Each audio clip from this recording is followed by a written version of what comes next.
ஸ்தோத்திரம். சில காரியத்தை நான் சொல்லிவிட்டு செய்திக்கு நான் போகலாம்.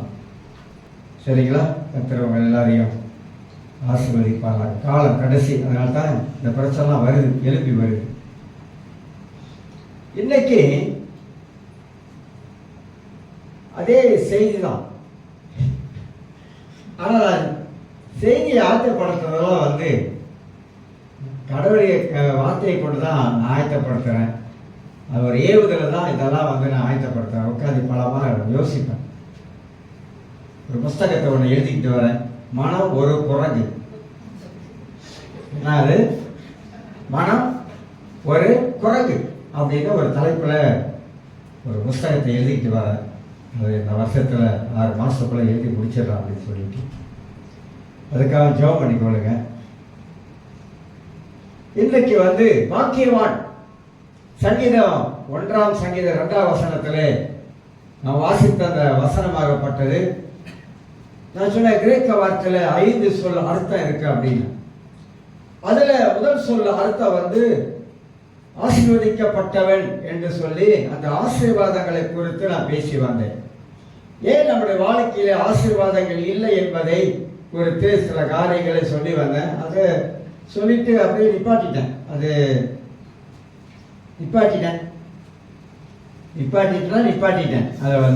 ஆனால் பேச வேண்டிய காரியங்கள் நிறைய இருக்குது. அதை அதனால நிப்பாட்டி வச்சுட்டாங்க.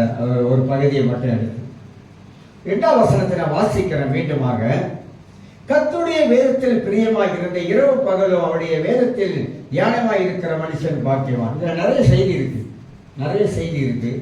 நான் ஒன்றா சொல்லிட்டு வரேன். இன்றைக்கு மகிழ்ச்சியாய் வாழ்பவன், 2வது மூல வார்த்தையில, எபிரேயர் வார்த்தையில மகிழ்ச்சியாய் வாழ்பவன். இதுல இருந்து சில சத்தியத்தை உங்களுக்கு நான் சொல்லலாம் என்று பிரயாசப்படுகிறேன். ஒரு சமயம் ஒருத்தர் அவருடைய நண்பனை பார்த்து ஒரு கேள்வி கேட்டாராம். தம்பி, எப்படி மகிழ்ச்சியா இருக்கிறியா? திருமணம் பண்ணிட்ட, பிள்ளை குட்டிலாம் ஆயிடுச்சு, எப்படி மகிழ்ச்சியா இருக்கிறியா அப்படின்னு சொல்லி கேட்டாராம். அதற்கு அவனை சொன்ன பதில், மகிழ்ச்சி என்பது கொஞ்ச நாளைக்கு இருந்தது, அதுக்கு உட்பாடு அந்த மகிழ்ச்சி இப்ப இல்லாம போயிடுச்சு அப்படின்னு சொல்லிட்டு. ஏன் அப்படின்னு கேட்டோன்னே, நான் தனியா இருக்கும் பொழுது நிமிதாவான குனிஞ்சா பூமி, என்னை கேட்கறதுக்கு யாருமே இல்லை. ஆனா என்னைக்கு திருமணம் பண்ணணும்னோ, வேலை விட்டு வந்தா ஏன் வெள்ளைட்டு அப்படின்னு கேட்கறதுக்கு ஒரு ஆள் வந்துருச்சு. என்ன எடுத்தாலும் ஏதாவது ஒரு கேள்வி வந்துடுது, தொட்டாலும் ஒரு கேள்வி வந்துடுது. இப்படி சொல்லி தன் வாழ்க்கையில மகிழ்ச்சியை பத்தி பேசும் பொழுது அதனாலே வாழ்க்கை கொஞ்சம் கசப்பு ஏற்பட்டுருச்சு. ஆனா திருமணம் ஆவதற்கு தனியா இருக்கும்போது நம்ம எங்க போனாலும் எங்க வந்தாலும் யாரும் நம்ம கேட்கறதுக்கு இல்லை, சோதரமா இருந்தோம்.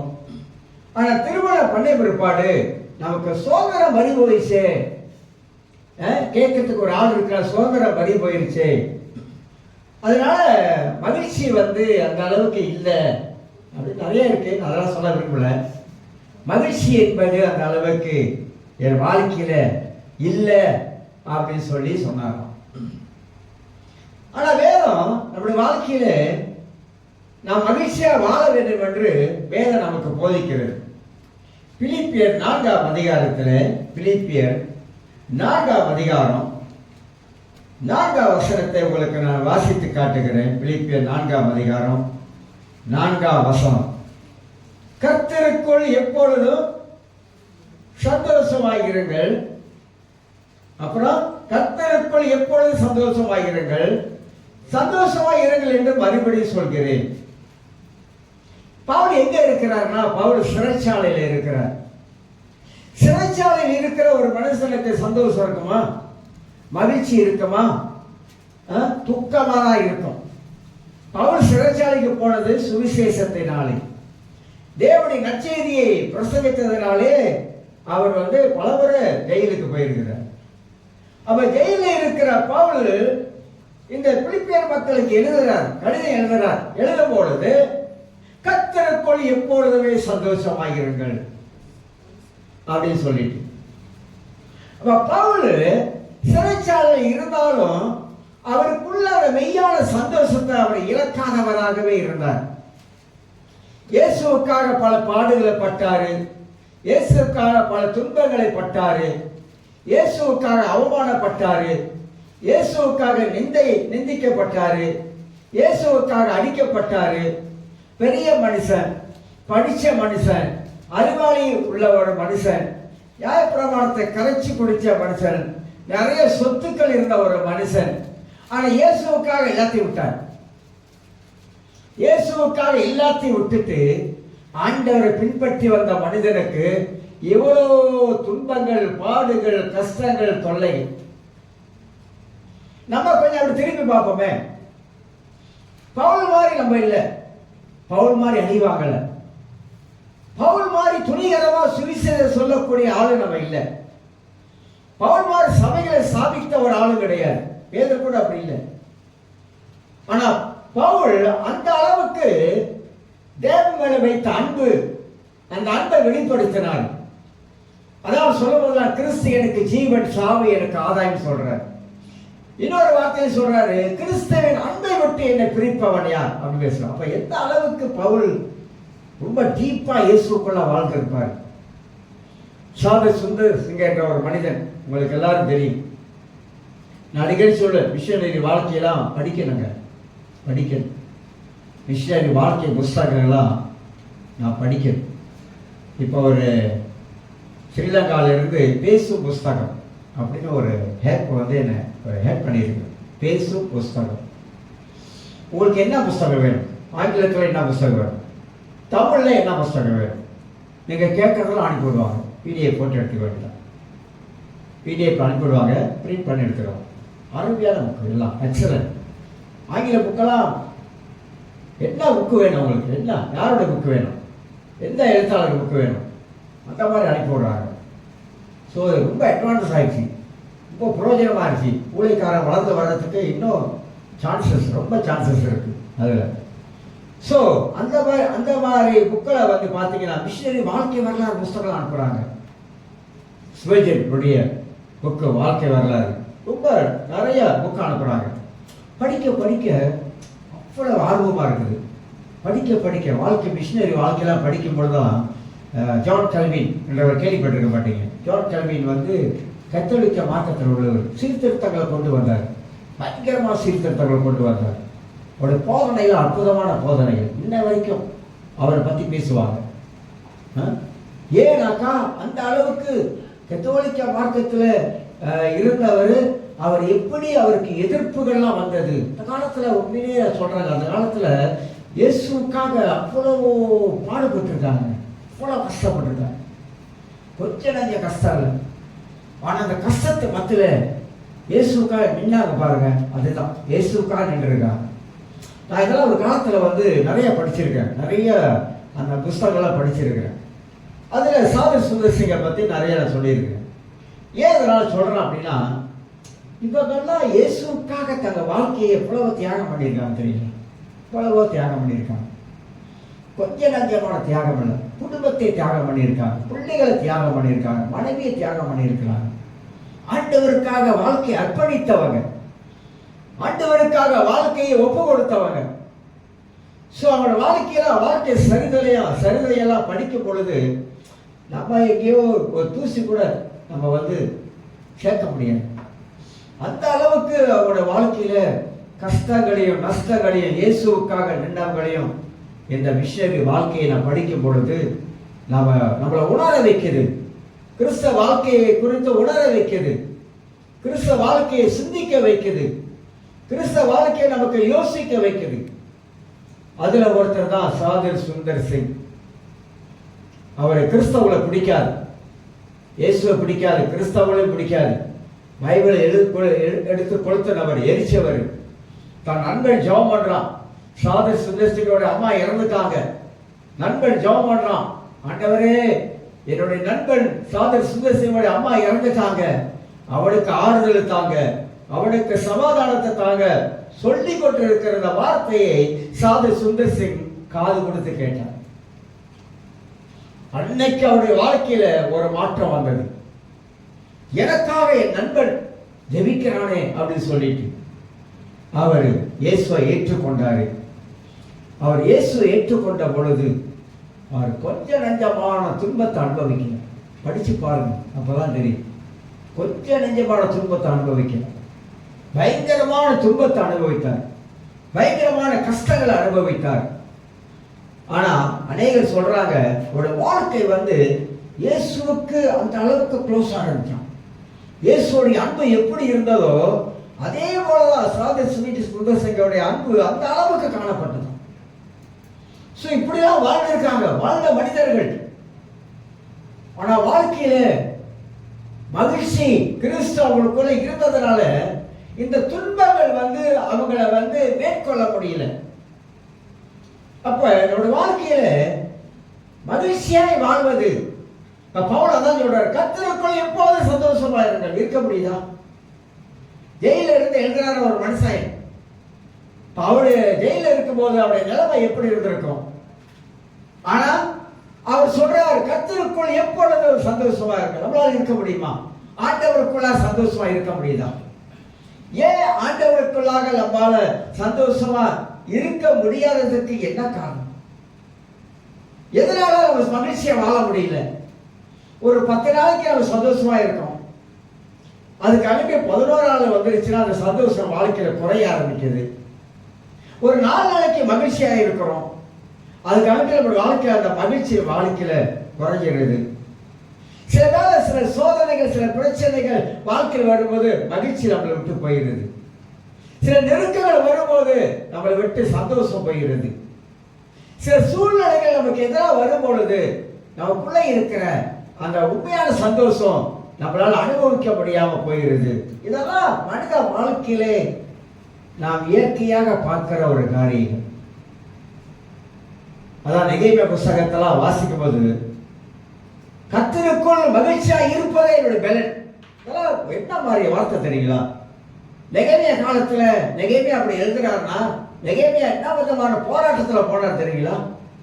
இந்த அலங்கத்தை கட்டுவதற்காக வந்த போராட்டங்கள் பைபிள எப்படி பார்க்கும் போதெல்லாம் இவங்கெல்லாம் எப்படி வாழ்ந்திருக்காங்க? இவ்வளவு போராட்டத்துல, எதிரிகளுடைய மத்தியில போராட்டத்துல, பிரச்சனையில, கஷ்டத்துல இந்த வார்த்தையெல்லாம் பரிசுத்த ஆவியானவர் எழுதி வச்சிருக்கிறார்னாக்கா அதே வார்த்தை தான் நமக்கு இன்னைக்கு ஆண்டவர் கொடுத்திருக்கிறார். ஆக இந்த மகிழ்ச்சியாக நாம் வாழ்க்கையில வாழ்றது யாருக்கு திரும்ப பிடிக்காது? ஒண்ணு சாத்தானுக்கு பிடிக்கவே பிடிக்காது. நீங்களும் நானும் மகிழ்ச்சியாய் வாழ்வது, சந்தோஷமாய் வாழ்வது பிசாசுக்கு பிடிக்கவே பிடிக்காது. உங்க குடும்பம் மகிழ்ச்சியா இருக்குதா, சந்தோஷமா இருக்குதா? பக்கத்து வீட்டுக்காரன் ஒரு வேலை பொறாமப்படலாம், 4வது வீட்டுக்காரன் பார்த்து பொறாமப்படலாம், அதோட நிற்கும். ஆனா சாத்தான் அப்படி இல்லை. நம்ம மகிழ்ச்சியா இருப்பது அவனுக்கு எரிச்சலை ஊட்டும். அதனால்தான் நம்ம மகிழ்ச்சியா இருக்கக்கூடாது என்பதற்காகத்தான் பிசாசு நம்மள அந்த மகிழ்ச்சியா சந்தோஷமா இருக்க விடாதபடிக்கு ஏதாவது ஒண்ணு போட்டுக்கிட்டே இருப்பான், ஏதாவது ஒண்ணு செஞ்சு கொண்டே இருப்பான். அப்ப நம்ம கண்டுகொள்ளணும், அடையாளம் கண்டுகொள்ளணும். பிசாசை மகிழ்ச்சியாய் வாழ விட மாட்டான். நான் மகிழ்ச்சியா இருப்பது அவனுக்கு பிடிக்க மாட்டது. ஆனா பைபிள் சொல்றது கர்த்தருக்குள் எப்பொழுதுமே நீங்கள் சந்தோஷமாய் இருங்கள் என்றுதான் வேதத்துல வாசிக்கிறோம். குடும்பத்துல பார்க்கிறோம், குடும்பத்துல நம்ம மகிழ்ச்சியான ஒரு வாழ்க்கையை எப்போது வாழ்கிறோமா? இல்லவே இல்லை, குறைவு. எல்லாரும் உலகத்துல எல்லாரும் சொல்றோம், நம்மள மட்டும் இல்லை, எல்லாருக்கும் அந்த பிரச்சனை இருக்கு. மகிழ்ச்சியாக நாம தொடர்ச்சியாக நாம் வாழ்வது குறைவா காணப்படுது. சிறிது காலம் குடும்பத்துல நல்ல ஒரு சந்தோஷமான வாழ்க்கை வாழ்ந்து கொண்டிருப்போம். திடீர்னு வாழ்க்கையில ஒரு அடி விழும். அந்த அடி விழுந்த பிற்பாடு நம்மளுக்குள்ள இருக்கிற அந்த மகிழ்ச்சி, சந்தோஷம் நம்மளை விட்டு அப்படியே கொஞ்சம் போகக்கூடியதா இருக்கு. இப்படி மனித வாழ்க்கையில பார்க்கும் பொழுது மனிதர் மகிழ்ச்சியாய் வாழ்வது ரொம்ப ரொம்ப குறைவு என்பதை நாம் பார்க்கிறோம். ஆனா நாம் எப்படி மகிழ்ச்சியாக நாம் வாழலாம்? அது சிந்திக்கணும். எப்படி மகிழ்ச்சியாக வாழலாம்? அதுக்கு நம்முடைய எண்ணங்கள் எல்லாம் கொஞ்சம் மாற்றி அமைக்கணுங்க. எண்ணங்களெல்லாம் மாற்றி அமைக்கணும், சிந்திக்கிறதெல்லாம் மாற்றி அமைக்கணும், யோசிக்கிறதெல்லாம் மாற்றி அமைக்கணும். ஒரு குடும்பத்துக்கு சம்பவத்தை எடுத்து உங்களுக்கு காட்டுகிறேன். யோபு புஸ்தகம் எல்லாருக்கும் தெரியும். யோபு புஸ்தகம் 1ஆம் அதிகாரத்தில் யோபு தன் குடும்பத்தோடு கூட எப்படி ஐக்கியமா இருந்தான், தன் பிள்ளைகளோடு எப்படி ஐக்கியமா இருந்தான், தன் பிள்ளைகளோடு எப்படி சந்தோஷமா இருந்தான் என்பதை யோபு புஸ்தகத்தில் 1ஆம் அதிகாரம் 2லிருந்து 5 வரைக்கும் நான் வாசிக்கிறேன். அவனுக்கு 7 குமாரரும் 3 குமாரத்திகளும் பிறந்தார்கள். அப்ப எத்தனை பேர்? 10 பேர்.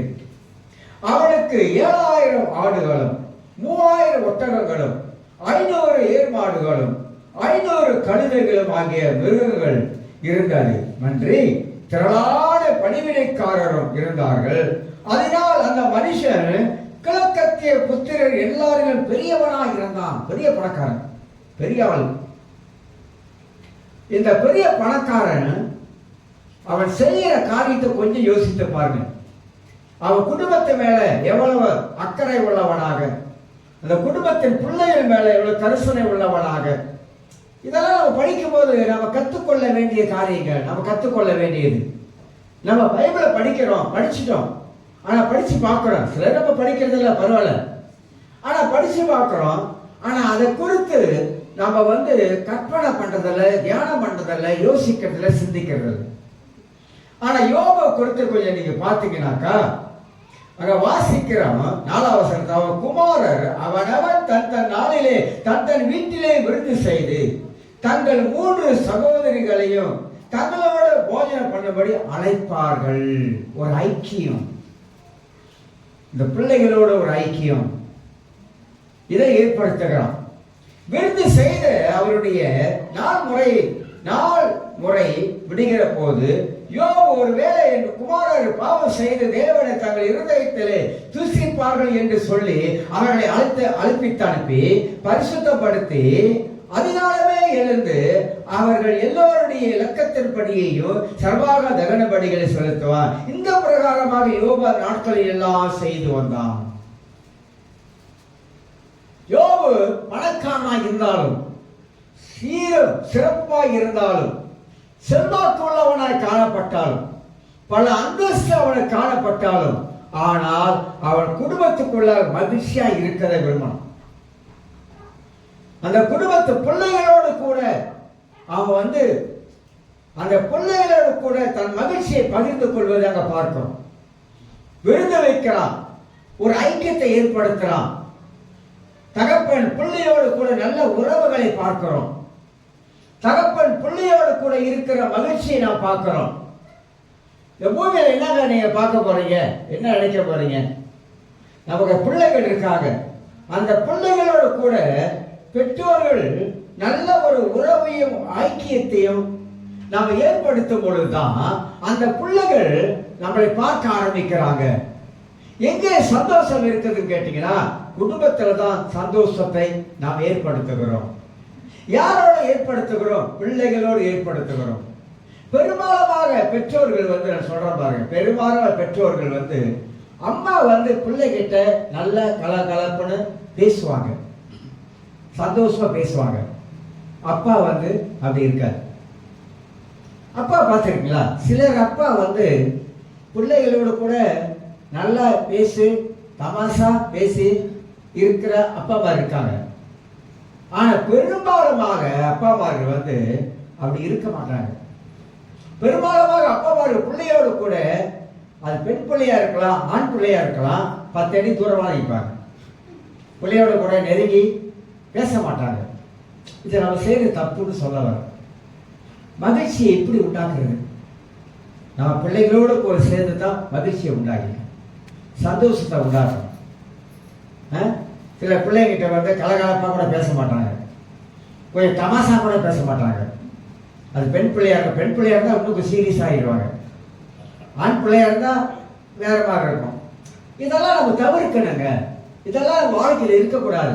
அந்த குடும்பம் பிள்ளைகளோட கூட அந்த குடும்பம் ஒரு தாய் தகப்பன் அந்த பிள்ளைகளோட கூட இருக்கிற அந்த மகிழ்ச்சியில அவங்க ஈடுபட வைக்கணும், சந்தோஷத்தில் ஈடுபட வைக்கணும். எத்தனை பிள்ளைகள் தகப்பனுடைய பாசத்துக்கு ஏங்குறாங்க, சில பிள்ளைகள் தாய் பாசத்துக்கு ஏங்குவாங்க. பிள்ளைகளை நம்ம சரியா புரிந்து கொள்ளணும். அவனுடைய மனசை புரிந்து கொள்ளணும். அவனுடைய சிந்தனைகளை கொஞ்சம் அறிந்து கொள்ளணும்.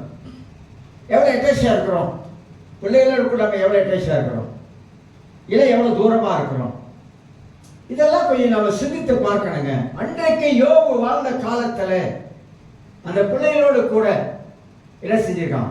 விருந்து வைத்திருக்கான். விருந்து வைத்து தன் பிள்ளைகள் எல்லாரும் கூப்பிட்டு ஒரு வாரம், இந்த வாரம் இந்த வீட்லையா, அடுத்த வாரம் இன்னொரு வீட்டில், அடுத்த வாரம் இன்னொரு வீட்டில் அப்படின்னு சொல்லி அந்த விருந்தோம்பல் சொல்லுவாங்க பாரு, சாப்பிடுகிற அந்த ஐக்கியத்தை ஏற்படுத்தி சந்தோஷமாய் வாழ்ந்தவனா யோபு.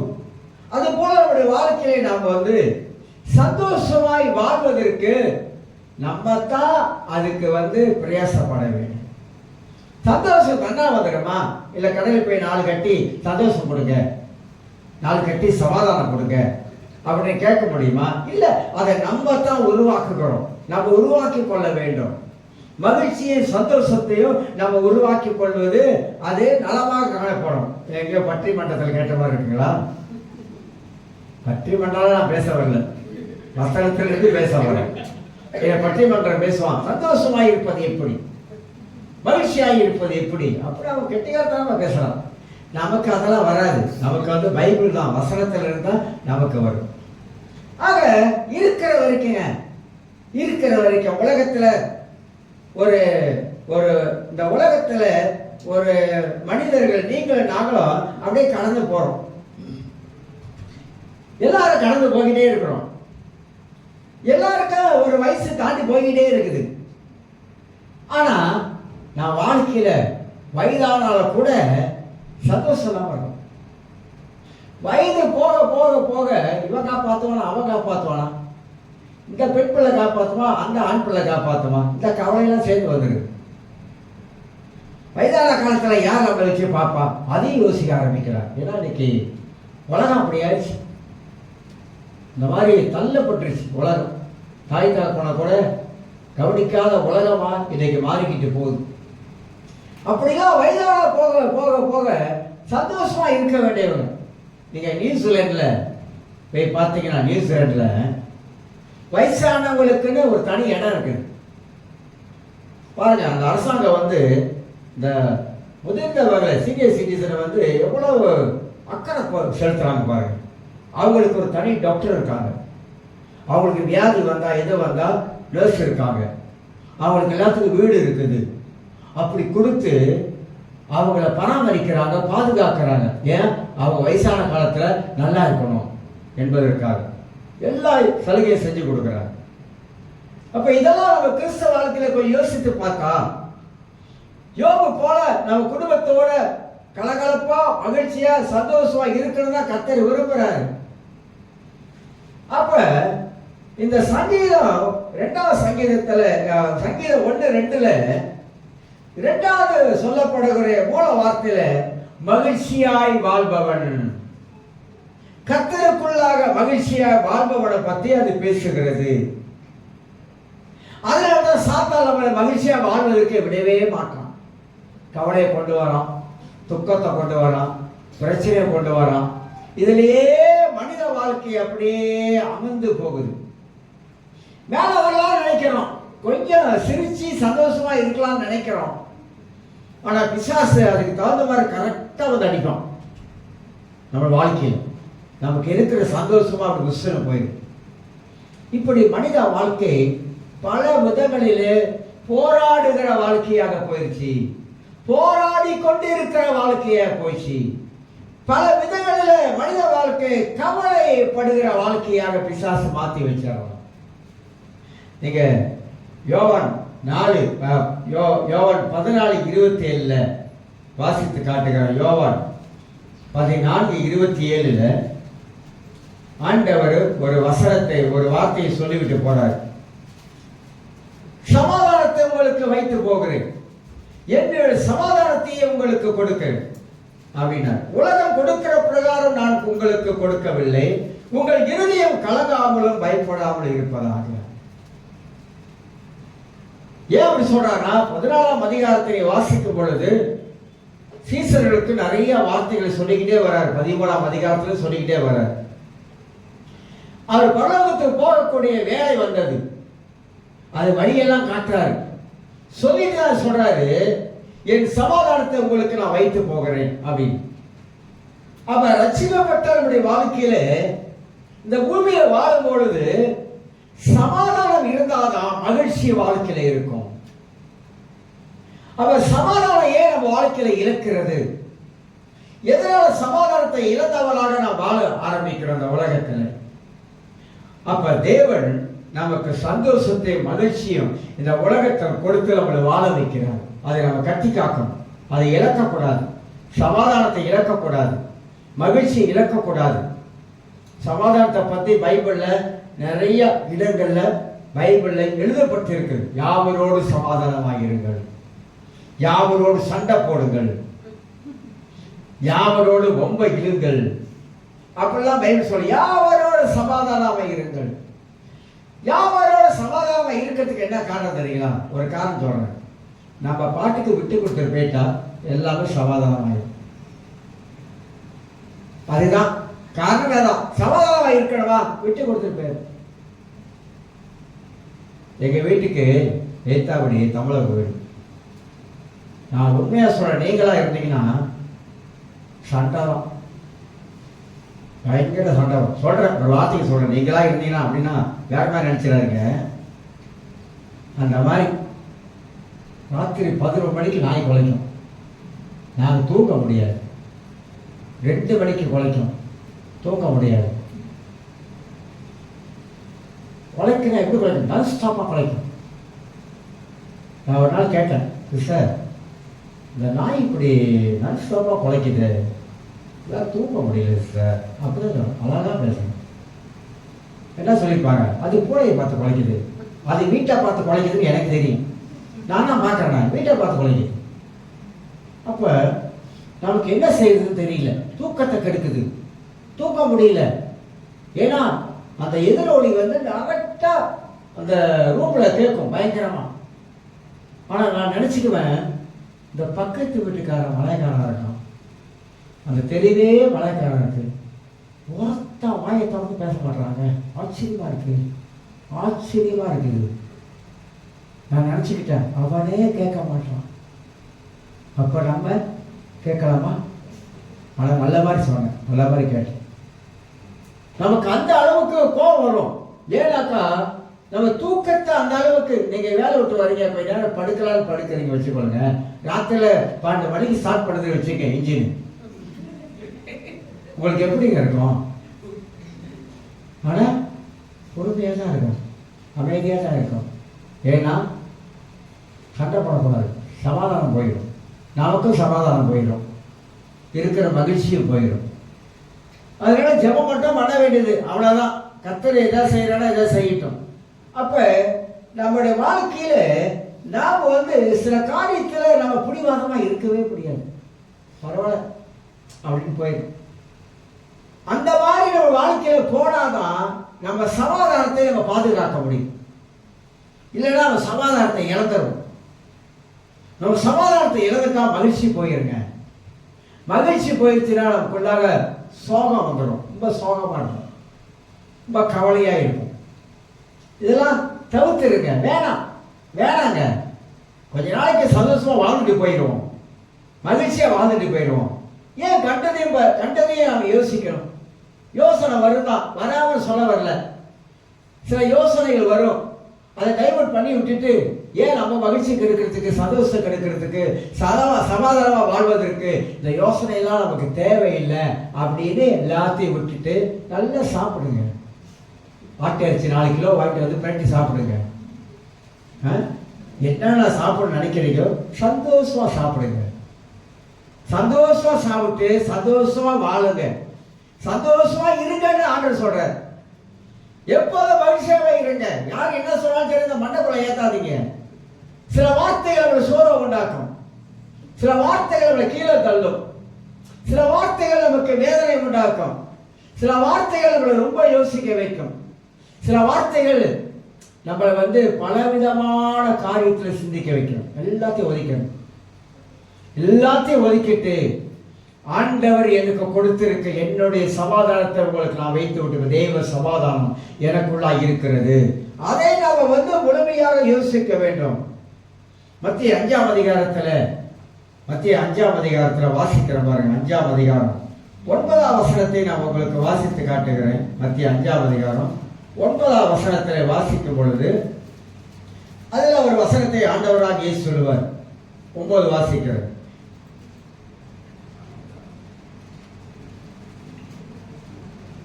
சமாதானம் பண்ணுகிறவர்கள் பாக்கியவான்கள், அவர்கள் தேவனுடைய புத்திரர்கள் எனப்படுவார்கள். சமாதானம் பண்ணுகிறவர்கள், ஒருத்தருக்கு ஒருத்தர் சமாதானம் பண்ணுகிறவர்கள். நமக்குள்ளாக அந்த தெய்வீக மகிழ்ச்சியும் சமாதானம் இருக்குனாக்கா மற்றவங்களோடு கூட நாமளும் சமாதானமாக இருக்கும்படியாக சமாதானம் பண்ணுகிற மக்களாக நாம் காணப்படும். இவைகளை சாத்தானா நம்ம வாழ்க்கையில இந்த மகிழ்ச்சியும் சந்தோஷத்தையும் சமாதானத்தையும் அப்பப்போ நம்ம வாழ்க்கையில பறிக்க ஆரம்பிக்கிறான் என்பதை புரிந்து கொள்கிறோம். சில வசனத்துடைய இன்னொரு மொழிபெயர்ப்பிலிருந்து உங்களுக்கு நான் எடுத்து காட்டுகிறேன். நீதிமொழிகள் 14ஆம் அதிகாரத்தில் நான் என்ன சொல்றேனாக்கா, இந்த உலகத்தில் நான் வாழுகிற வரைக்கும் நம்முடைய வாழ்க்கையில இந்த 2 காரியத்தை நாம் என்னைக்குமே நாம் இழந்துடக்கூடாது. நாம் இழந்து விட்டவாக்கா வாழ்க்கையில துக்கத்தையும் கவலையும் இதைத்தான் நம்ம வாழ்க்கையில சுமந்துகிட்டு இருப்போம். அதை சுமக்க கூடாதுன்னு சொல்ற கர்த்தர் வேத வசனத்தின் மூலமாக நம்மளை உற்சாகப்படுத்துறார். எப்படியெல்லாம் நாம சந்தோஷமா இருக்க வேண்டும் என்பதை குறித்து நீதிமொழிகள் 14ஆம் அதிகாரத்துல 30ஆம் வசனத்தை வாசித்து காட்டுகிறேன்.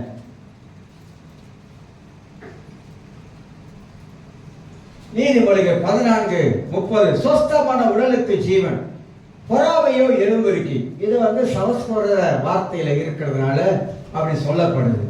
இன்னொரு மொழிபெயர்ப்பில் சொல்லுகிறேன், ஆரோக்கிய மனம் என்னதான் உடலுக்கு ஜீவன், ஆரோக்கியமான மனம். இந்த மனது ஆரோக்கியம் உள்ளதா இருக்க வேண்டுமா, அது உடலுக்கெல்லாம் ஜீவனா இருக்கலாம். இன்னொரு சொல்லப்படுது, இன்னொரு வார்த்தையிலும் மனதில் சமாதானம் இருந்தால் உள்ளத்திலும் உடலிலும் நமக்கு ஆரோக்கியம் உண்டாகும். அப்ப வார்த்தை என்ன சொல்லுகிறதுனாக்கா, ஒரு ஆரோக்கியமான மனம் உடலுக்கு ஜீவனையும் ஆரோக்கியத்தையும் தருகிறது. இன்னைக்கு மனதுக்குள்ளதான் நமக்கு நிறைய காரியங்கள் வேலை செய்கிறதே இந்த மனதுக்குள்ளதான். மகிழ்ச்சியும் சந்தோஷம் நமக்கு இருந்தா நோய் கூட வராது. வாய் விட்டு சரி நோய் தள்ள போயிடும். வாய் விட்டு சிரிச்சா நோய் தானா போகும் அப்படின்னாங்க. ஆனா வாய் விட்டு சிரிச்ச 10 நாள் ஆச்சு, வாய் விட்டு சிரிச்ச பல நாள் ஆச்சு. சில சிரிப்பாங்க, கண்ணில் தண்ணி விழும். பார்த்துருக்கீங்களா? ஒரு டீப்பு ஓட்காயின் ரோட்டில் லீடர்ஷிப் பற்றி பேசிக்கிட்டே இருக்கேன். ஒரு புள்ள சிரிக்குது சிரிக்குது சிரிக்குது சிரிக்குது, கண்ணில் தண்ணி ஊற்றுது, அந்த அளவுக்கு சிரிக்குது. அந்த மாதிரி சிரிச்சிருக்கமா? கண்ணில் தண்ணி வர மாதிரி சிரிச்சிருக்கமா? சிரிச்சு எங்க வாழ்க்கையில ரொம்ப நாள் ஆச்சு. சிரிக்க தவறிட்டோம். சிரிப்பு வாழ்க்கையில இல்லாம போயிடுச்சு. அப்ப மனித வாழ்க்கையில இந்த மகிழ்ச்சி, இந்த சிரிப்பு, இந்த சந்தோஷம் சீக்கிரம் வராதுங்க. வியாதியே வராது. உண்மையா சொல்றேன், வியாதி வராது. அப்ப வியாதி வர்றதுக்கு என்ன காரணம்? நிறைய கவலைப்படுறோம். பல காரியத்தை நினைச்சு கவலைப்படுறோம். சுகர் உள்ளவங்க நிறைய பேர் இருக்கீங்க. நானும் தான் சுகர் உள்ளாங்க. ஆனா சுகரை இப்ப ரொம்ப அழகா மெயின்டைன் பண்ணி அப்படி வச்சுட்டேன். எனக்கு தெரிஞ்சிருச்சு. பல நாள் தெரியலங்க உண்மையிலேயே சுகருக்கு என்ன சாப்பிடணும், என்ன சாப்பிடக்கூடாது, ராத்திரியில் எத்தனை மணிக்கு சாப்பிடணும், அப்படிலாம் கரெக்டாக வச்சா இப்போ அழகாக அப்படியே நிற்கிது. கண்டுபிடிச்சாச்சு. சுகர் உள்ளவங்களுக்கு சில சொல்றாங்க சுகர் ஏறிடுது, விரும்பல ஏறிடுது. என்ன சாப்பாடு குறைச்சிட்டேன், அதை குறைச்சேன், இதை குறைச்சேன், இதை சாப்பிடல, அதை சாப்பிடல, ஆனா சுகர் ஏறிடுது. ஏன்னாக்கா இங்க ஏறிடுது. எங்க? இங்க ஏறுது. இங்க ஏறுறதுனால சுகர் ஏறுது. வேற ஒண்ணே இல்லைங்க. நீங்க உங்க மனதுக்குள்ள அதிகமாக யோசித்து கவலைப்பட்டாலே வராத சுகர் வந்துடும், இருக்கிற சுகர் ஏறி நிற்கும். உண்மையா சொல்றேன். அதெல்லாம் மனசுக்குள்ள போட்டு யோசிக்காதீங்க. நீங்க யோசிக்கிறதுனால ஏதாவது சாதிக்க போறீங்களா? நீங்க அப்படி சிந்திக்கிறதுனால ஏதாவது ஆக போதா? இல்லவே இல்லை. இயேசு சொன்னாரு, ஒருவன் கவலைப்படுவதால ஒரு குலம் அப்படி நீண்டா போயிருது, இல்லவே இல்லைன்ட்டாரு. அதுக்குதான் அழகா சொன்னாரு, காக்கையை பாருங்க, பறவைகளை பாருங்க, அது எதாவது கவலைப்படலாம், அது பாட்டுக்கு ஒவ்வொரு நாளும் அதோட வேலையை பார்த்துட்டு சாப்பிட்டுக்கிட்டே அது பாட்டு ஜாலியா இருக்கு. காலையில குருவிகளை பாருங்க, ஒரே சந்தோஷம், விடிஞ்சிருச்சுலாம், சோத்திரம் சோத்திரம் சோத்திரம் சோத்திரம். அந்த குருவிங்க எக்கச்சக்கமான குருவிகள் எல்லாம் கத்துது, சோத்திரம் சோத்திரம். குருவிகள் எல்லாம் பாட்டா பாடுது, விடிஞ்சிருச்சு விடிஞ்சிருச்சு விடிஞ்சிருச்சு. நம்ம விடிஞ்சாக்கா ஏண்டா விடிஞ்சிச்சு, எதனால விடிஞ்சிச்சு அப்படின்னு நம்ம நினைக்கிறோம். பறவைகளை பார்த்து சொல்ற, கத்துக்க சொல்றாரு. அப்ப மனித வாழ்க்கை நாம தான் என்ன செய்யணும்? நம்ம வாழ்க்கையில சில காரியம் ஏற்படுதுனாக்கா பல விதமான காரியம் வாழ்க்கையில கொண்டு வந்து வச்சிருக்கிறதுனால கவலையே ஒரு வியாதி வந்துடுங்க. பைபிள்ல எழுதியிருக்கு, கவலையை பத்திலாம் எழுதியிருக்கு, ரொம்ப அழகா எழுதியிருக்காரு ஆண்டவர், வசனங்களை எழுதியிருக்கிறார். இல்ல பஸ் கவலைப்படாம இருக்க முடியுமா? கவலை வருதா, அதெல்லாம் வெளியே வைங்க. அதெல்லாம் வெளியே வச்சுட்டு கர்த்தரை துதிங்க, தேவனை துதிங்க. நான் இப்பெல்லாம் ரொம்ப ஆழமா என்னத்தை விசுவாசிக்கிறேன் தெரியுங்களா? ஆண்டவர் இருக்கிறார் போதும். ரொம்ப ஆழமா விசுவாசிக்கிறது, ஆண்டவர் இருக்கிறார், அது போதும் எனக்கு. மற்றதெல்லாம் என் கண்ணுக்கு அதெல்லாம் தூசி போல. அவரால் முடியாத காரியம் ஒன்றுமில்லை, எல்லாம் அவரால் கூடும். அவரால் கூடாத காரியம் ஒன்றுமில்லை, அவரால் எல்லாம் நடக்க முடியும், அவரால் நடத்த முடியும். இந்த மாதிரியான மனதுக்குள்ள நம்ம கொண்டு வந்துட்டோமா, நம்ம சமாதானத்தை பிசாசு திருட முடியாது, நமக்குள்ள இருக்கிற மகிழ்ச்சியை அவன் எடுத்து போட முடியாது. அப்ப ஆரோக்கியமான மனம் உடலுக்கு ஜீவன் அப்படின்னு இந்த மொழிபெயர்ப்புல நான் பார்க்கணும். உழைக்கிறோம், சம்பாதிக்கிறோம், எல்லாரும் உழைக்கிறோம், எல்லாரும் சம்பாதிக்கிறீங்க. ஆனா ஒரு நிம்மதியான வாழ்க்கை வாழ்றோமா? வேலைக்கு போறோம், காலையில ஒரு முதலாளி கீழே இருந்து கஷ்டப்பட்டு உழைச்சு சம்பாதிக்கணும், ஒரு நிம்மதி இருக்காங்க வாழ்க்கையில. சொல்றேன், என்னத்த சம்பாதிச்சு என்னத்த கண்ட வாழ்க்கையில நிம்மதியே இல்லைங்க. ஏன் நிம்மதி இல்லை? உழைக்கிற சம்பாதிக்கிற ஏன் நிம்மதி இல்லையா? ஏன் நிம்மதி யார் திருடுறான்? பிசாசான் திருடுறான். அப்புறம் வாழ்க்கையில நம்மளே நம்ம நொந்துக்கும். சில வேலைகள்ல என்ன வாழ்க்கை வாழ்றப்போ ஏதோ வாழ்றோம். யாராவது கேட்ட எப்படிமா இருக்கீங்க? ஏதோ இருக்கிறேன். யாரும் பாரு எப்படிமா இருக்க? சந்தோஷமா இருக்கேன் அப்படி வராது. எப்படி இருக்க? ஏதோ இருக்கிறேன், ஏதோ காலத்தை தள்ளிக்கிட்டு போறேன். பேச்சலாம் பாருங்க, காலத்தை தள்ளிக்கிட்டு போறேன், ஏதோ வாழ்றேன். இப்படிதான் ஏதோ வாழ்றேன், ஏதோ இருக்கிறேன், ஏதோ காலத்தை தள்ளுறேன். சில வயசான கொஞ்சம் வயசான கேட்டா என்ன பண்ணி சொல்லுவாங்கனாக்கா, வீடு போகுது, காடு வாங்குது. அந்த டைலாக் பாருங்க, அந்த பேச்செல்லாம் பாருங்க. ஏன் அவன் சொல்றாதுங்களா? வாழ்க்கை கசந்து போச்சு, வாழ்க்கை கசந்துருச்சு, வாழ்க்கையில சந்தோஷம் போயிடுச்சு, வாழ்க்கையில நிம்மதி போயிடுச்சு, வாழ்க்கையில சமாதானம் போயிடுச்சு. ஒரு ஆம்பளை பையன் இருப்பான், அவனை நம்பி பல கனவு கோட்டையெல்லாம் கட்டியிருப்பாங்க. அந்த ஆம்பளை பையன் கப்பையை கவுத்திருப்பான், பெரிய கப்பலை கவுத்திருப்பான். அதனால இடிஞ்சு போனவங்க இருக்காங்க, அதனால பாதிக்கப்பட்டவங்க இருக்காங்க.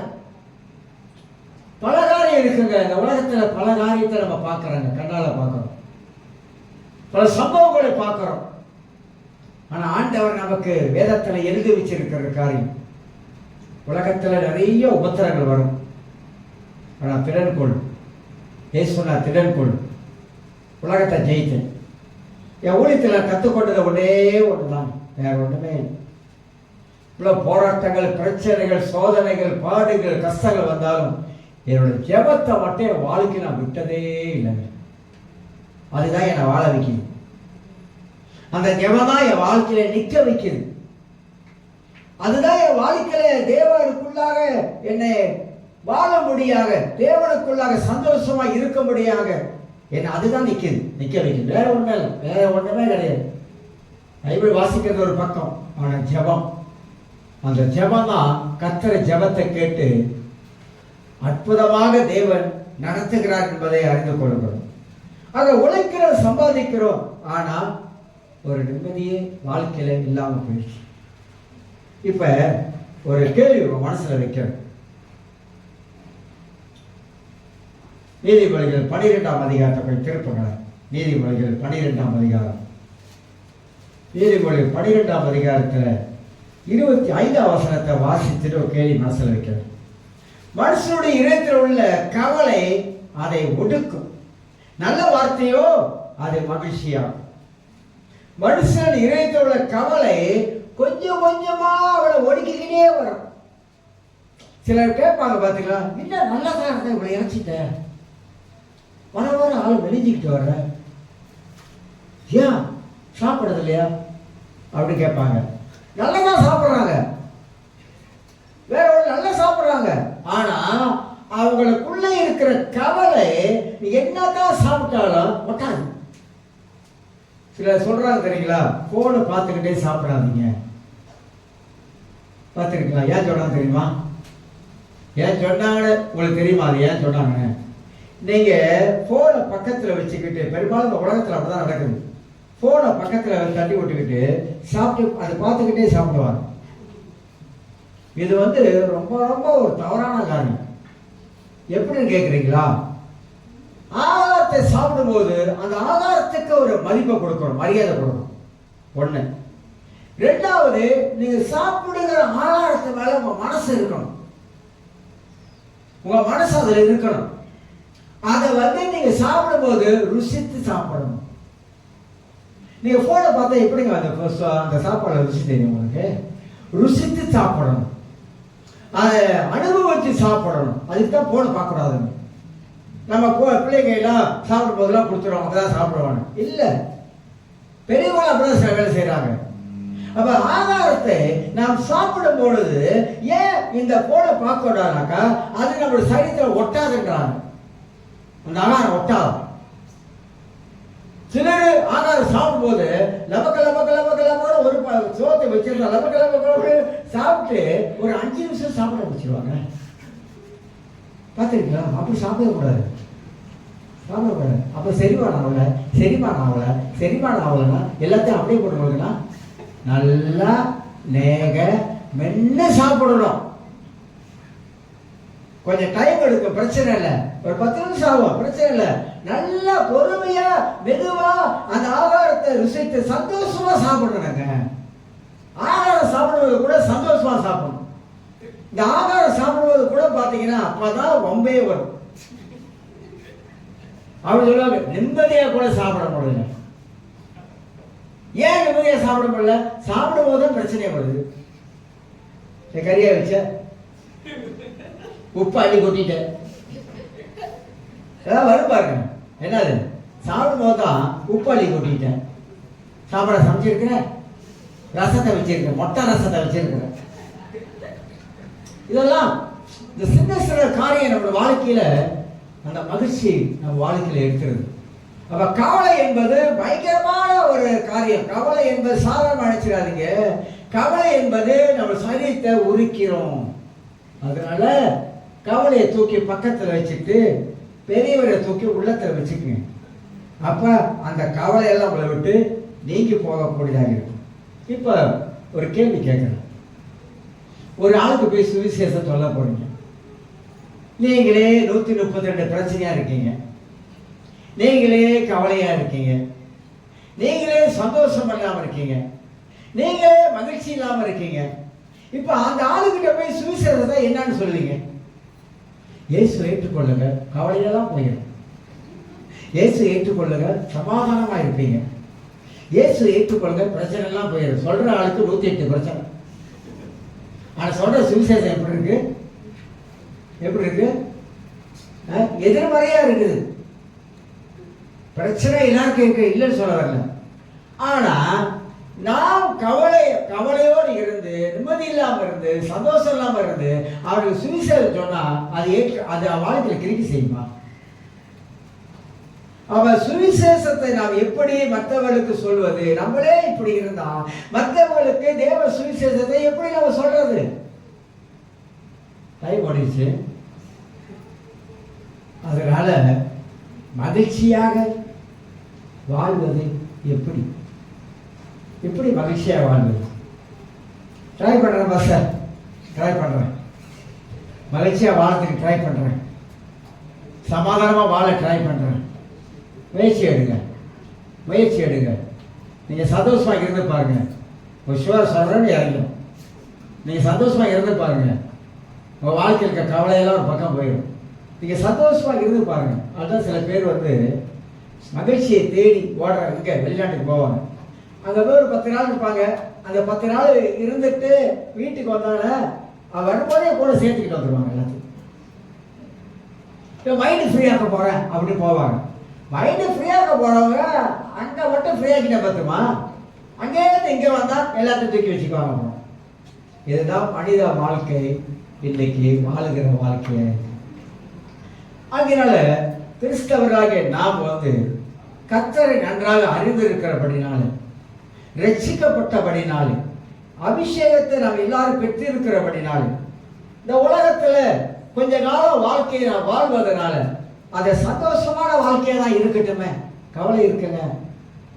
இருந்தவங்களாம் போயிட்டாங்க, அதை நினைச்சா நமக்கு அந்த நினைவுகள் மாறாது. அது இருக்கும், அது இருக்கும்.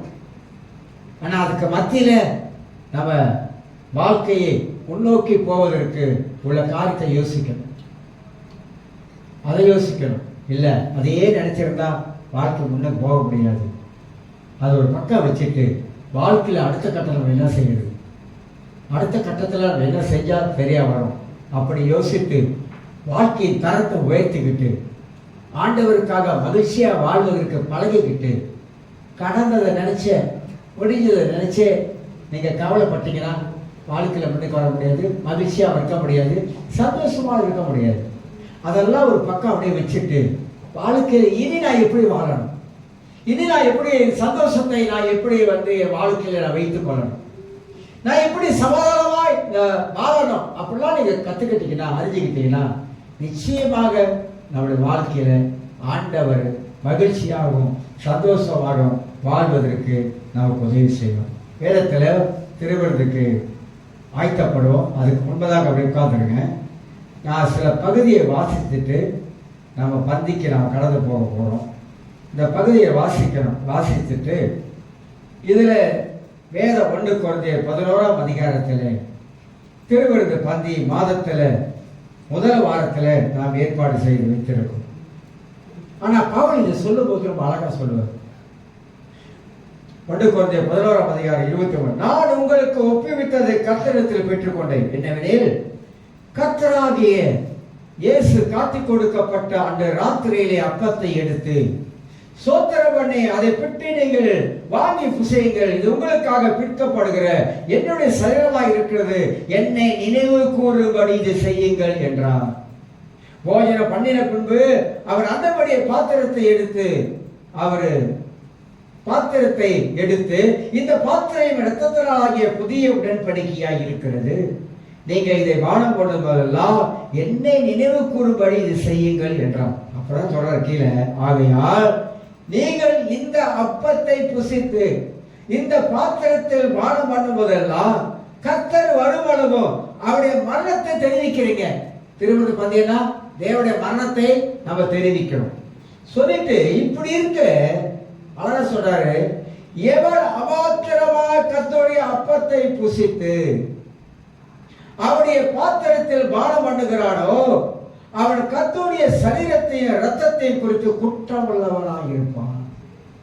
அபாத்திரமா அலட்சியமா என்ன நடக்கும் போது நடக்காது.